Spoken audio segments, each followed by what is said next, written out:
inside Prince Harry's charity mess, and the misogynoir accusations that led to his resignation. The chairwoman of a charity co-founded by Prince Harry claims misogynoir is to blame for why the Duke of Sussex and Board of Trustees resigned. Beneath all the victim narrative and fiction that has been syndicated to press is the story of a woman who dared to blow the whistle about issues of poor governance, weak executive management, abuse of power, bullying, harassment, misogyny, misogynoir, and the cover-up that ensued. Dr. Sophie Shandoka, chairwoman of Centibale, told the London Times Wednesday, misogynoir, by definition, is hatred of, aversion to, or prejudice against black women. The term was first coined in 2008 by activist and feminist scholar Moya Bailey, per dictionary.com and her website. Shandoka also claimed the charity was nothing more than a vanity project for Harry, co-founder Prince Siso of Lesotho and the trustees, but not for her.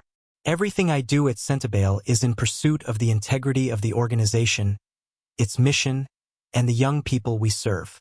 My actions are guided by the principles of fairness and equitable treatment for all, regardless of social status or financial means, she told the outlet.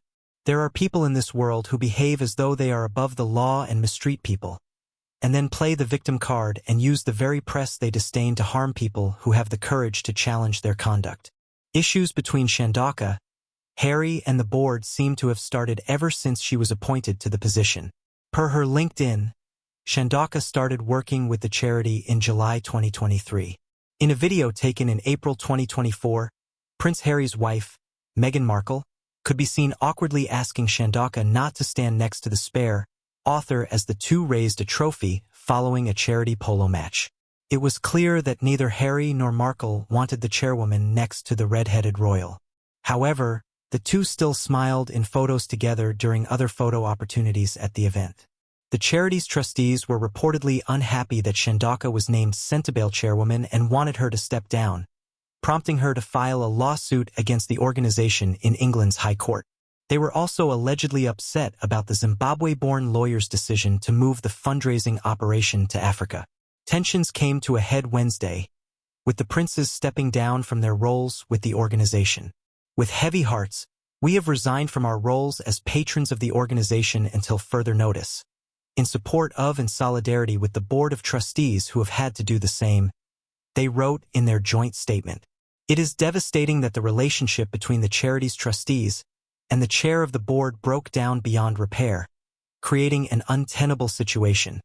Harry, 40, and Siso, 58, insisted that the trustees acted in the best interest of the charity in asking the chair to step down, while keeping the well-being of staff in mind. In turn, she sued the charity to remain in this voluntary position, further underscoring the broken relationship. Harry and Siso, who launched the foundation to help people affected by the HIV/AIDS crisis in honor of their respective late mothers, Princess Diana and Queen Mamahado Barang Siso, said they are truly heartbroken to leave their roles. What's transpired is unthinkable. We are in shock that we have to do this, but we have a continued responsibility to Centibale's beneficiaries, so we will be sharing all of our concerns with the Charity Commission as to how this came about. They continued, although we may no longer be patrons, we will always be its founders, and we will never forget what this charity is capable of achieving when it is in the right care. Page 6 has reached out to their reps for further comment.